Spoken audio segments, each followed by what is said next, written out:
Tagalupa na viral ang mukha. Bip, bip, bip, bip, bip. Bumibip, bip, bip, bip, bip, bip, bip, bip, bip, bip, bip na ba? Ang lahat.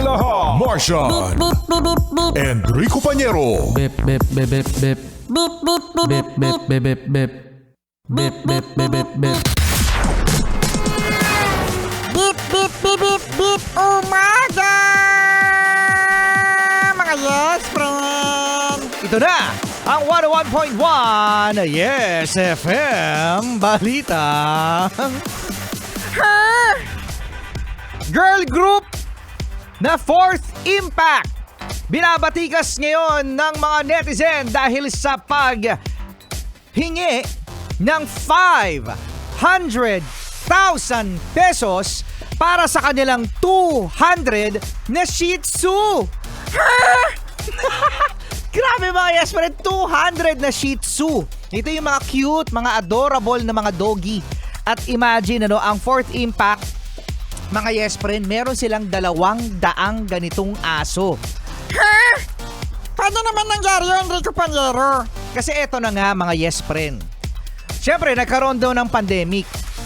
Dahil sa pandemic, hindi nakauwi mula sa Amerika ang mga miyembro ng Fourth Impact. Kaya yung mga aso, from 100, actually ang dami na nga, the 100 plus na Shih Tzu, naging 200. Ha? Sino naman doon nag-aalaga ng mga Shih Tzu nang wala sila dito sa Pinas? Mga kamag-anak daw ang nag-aalaga. So ngayon mga yes friend, dahil nga sa hindi na nila di umano kaya na alagaan ang ganito karaming Shih Tzu, again, 200 Shih Tzu dogs.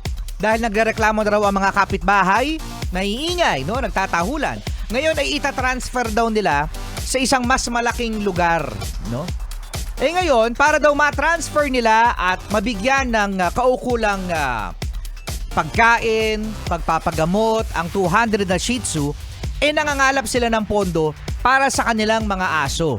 Ha? Kaya naman, ang mga netizen ay putok-batok nanggagalaiti at sinasabing napaka-irresponsableng mga owner naman daw ang mga miyembro nitong Fourth Impact.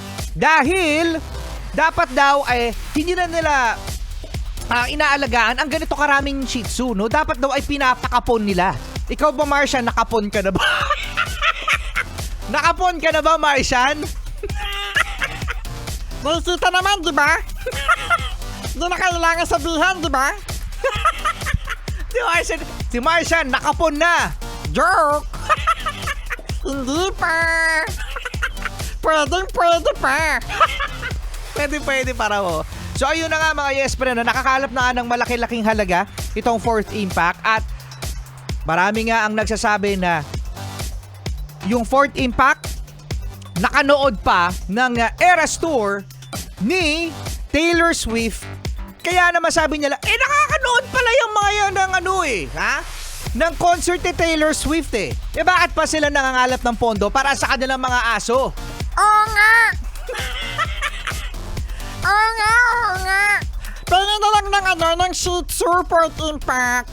Yan, napakarami, 200 mga yes friend. Paano mo maaalagaan yun? Tapos napaka-busy pa ng mga girls sa events nila, sa mga gigs nila, sa mga concerts nila. At yan mga yes friend ang ating balitang. Ha? O sige, Chiran, kumanta ka na. Ayan ka na, kumakanta ka na, nagsasalita pa yung DJ